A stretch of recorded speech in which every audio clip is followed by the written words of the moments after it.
I will show you a sci-fi, romance, drama film from 2016, titled Passengers. Spoilers ahead. Watch out and take care.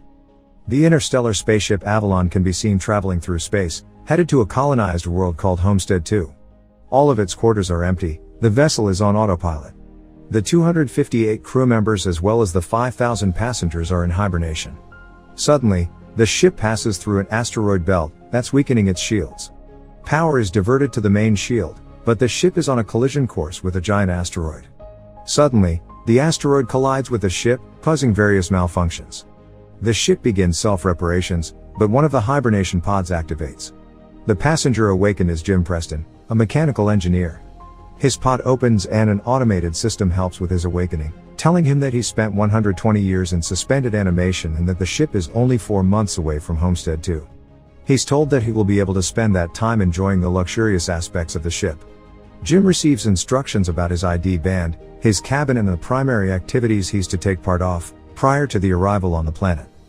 Excited and nervous to meet the people on the ship, he gets ready, leaves his cabin and walks into an automated class meant for an entire learning group. Jim looks a little anxious, as the hologram explains the situation on Earth, calling it overpopulated, overpriced and overrated. It tells him to hold his questions to the end of the lesson, but Jim keeps asking why he's the only one there. He realizes that the hologram can't answer him and goes to search for other people. He gets to the main concourse of the ship. No one is there either, but an automated informational desk offers to help. Jim asks to talk to a real person and it sends him off to talk to a steward, but when he finds that no one is there too, he asks to speak to the captain. When he gets to the bridge, even though he doesn't have access to go inside, he can see that none of the main crew is awake either. Jim eventually goes to the observatory, where he finds out that the ship is actually 90 years away from Homestead 2. He realizes that he woke up too soon, so he rushes back to the concourse and sends a message back to Earth asking what he should do, because he doesn't know how to get back into hibernation. The communication system informs him that the overpriced call to Earth would take approximately 55 years to get an answer back. Jim is devastated. He walks around and finds the ship's bar, where he sees another person. As he's talking to the bartender, something seems strange about him. When he goes to get him a drink, Jim realizes that he's an android. It's called Arthur. Jim wants to find out more information from him, but he can't even explain to the android how it's possible for him to be there ahead of time. Jim wakes up in his cabin the next day and goes to the cantina, where he quickly realizes that most of the things on the menu are reserved for gold-class passengers only. He gets his plain coffee and tries to figure out how to fix his hibernation chamber. After he gets all the tools, he manages to get it operating and lies down inside of the pod. But nothing happens. Next, he decides to use the tools he found to get into the crew's hibernation chambers. That doesn't work either. Small malfunctions happen around the ship. Jim keeps returning to the bar to drink, but mostly to talk to Arthur. The android gives him some advice that convinces him to break into one of the gold-class rooms and try to have some fun on the ship. Jim tries all the restaurants, the games, the entertainment system. But as time passes, he becomes even more miserable to be there alone. One day, he gets drunk and wanders around the hibernation pods, when he stumbles into an airlock with spacesuits designed for spacewalks. Jim gets into a suit and goes to the airlock, pushes a lever and then the button to release the airlock door. Once outside the ship, he's mesmerized by the view. He's the only conscious human being experiencing that moment in time. Jim releases the magnets on his boots and floats in space, feeling devastated. He comes back inside, takes off the suit, but goes back to the airlock without it on. He pulls the lever, ready to end it all, but changes his mind in the last moment, runs back inside and slips on a bottle. Jim stands up and is instantly drawn to a woman in one of the pods, named Aurora. He searches for her files in the directory and listens to her passenger interview, becoming enamored with her. Later he's seen sitting next to her pod, still listening to her interviews. Back in the bar, he's reading some of her work and is talking to Arthur about her writing. He becomes obsessed with the irony of his situation, going to another planet for a better life, waking up early and not getting there, and finding his perfect woman, only for her to be out of reach. Jim keeps thinking about her and starts getting the idea to wake her up too. He talks it over with the android, but he doesn't understand the conundrum. If he wakes her up for his own benefit, he'd be stranding her there with him, to die on the ship. Jim decides against it first, but as time goes by he can't let it go, until one day, he changes his mind. He goes to her pod and manages to activate it. As she's waking up and going through the same process as he did, he hides and goes back to his room. A little bit later he goes to the main concourse, hoping to find her. And there she is, just as confused as he was a year ago. Jim tells her they're the only ones awake and takes her to the observatory. Then he tells her that he can't get to neither the crew, nor the main commands of the ship. Aurora freaks out and wants to get back into her pod. When they get to it, Jim explains that there is no special equipment on the ship that can help them get back into hibernation, effectively telling her that they're stranded. They go back at the concourse and he tells her that she should rest, since she just came out of hibernation. She feels sorry for him, having to spend more than a year alone on the ship. Jim goes back to the bar, feeling regretful about what he did. He asks Arthur not to tell Aurora that he was the one that woke her up. The next day, Aurora wakes up. She goes back to the concourse and asks the automated info desk about the hibernation pods. Jim joins her there and they go to get breakfast. As they leave, the info desk has some sort of malfunction. In the cantina, Aurora realizes that Jim has been eating the same breakfast for more than a year and gets him one of the gold class menus. They talk about the possibility to fix the pods, but, unlike Jim, Aurora isn't ready to give up. She searches through the infirmary, then goes through research documents, eventually ending up at the crew's hibernation quarters trying to break the doors open. Jim notices more malfunctions throughout the ship. Sometime later, Aurora laments about her life on the Avalon. She writes, jogs around the ship and swims in the pool, becoming more and more aware of her situation. She goes to the cantina to interview Jim, thinking that his story might be interesting. She asks why he immigrated to the colony. Jim answers with slogans from the company first, but then further explains that he hopes that on the new world he could be somebody, he could build a life. Later, they end up in the observatory and Aurora finally shares her reason to be there. Unlike the other passengers on the ship, she has a round-trip ticket. Her idea was to go to Homestead to live there for a year and come back to Earth, to become the first journalist that has ever done that, writing the greatest story that ever was. Aurora slowly gives up on finding a way to fix their current predicament and Jim figures out a way to cheer her up. He takes her dancing, to the cinema, and to the basketball court. Lastly, he takes her to the bar to meet Arthur.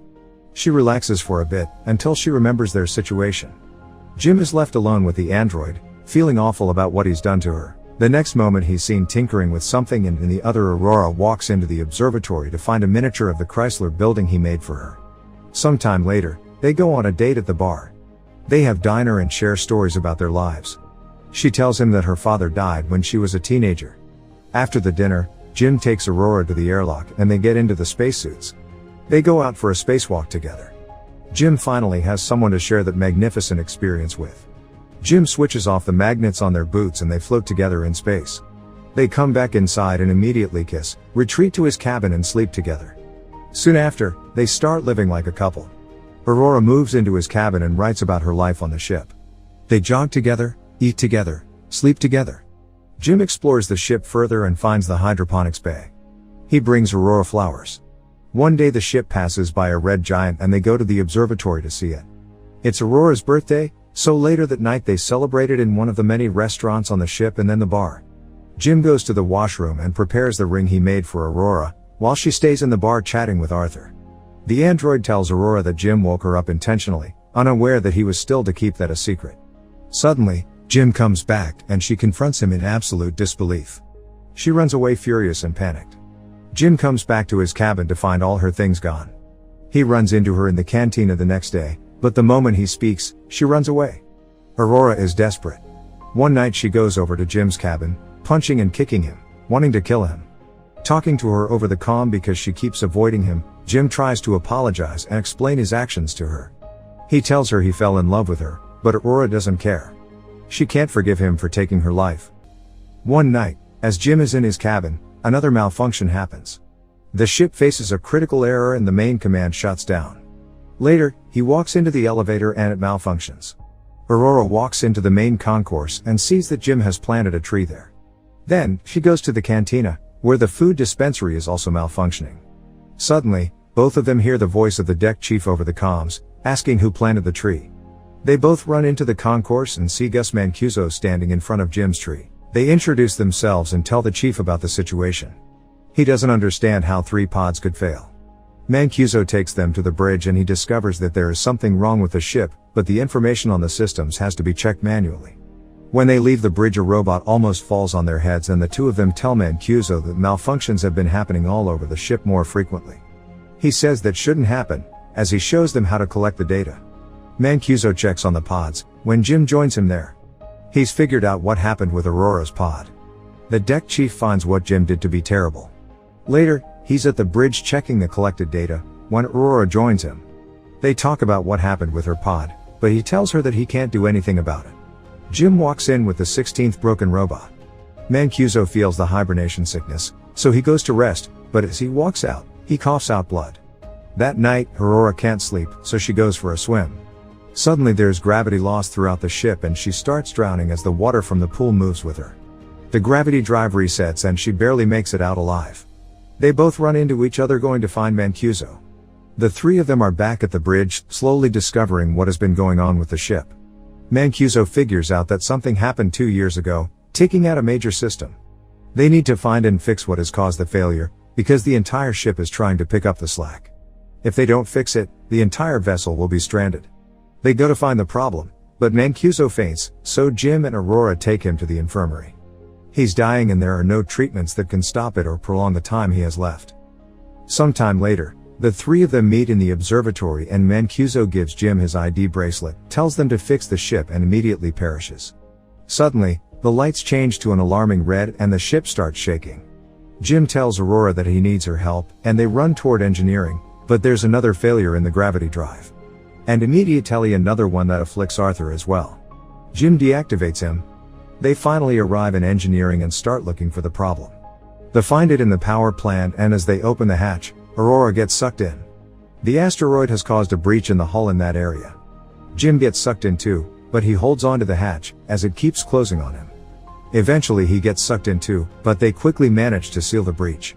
Instantly after fixing that problem, Jim realizes that there is more than one breach in the hull.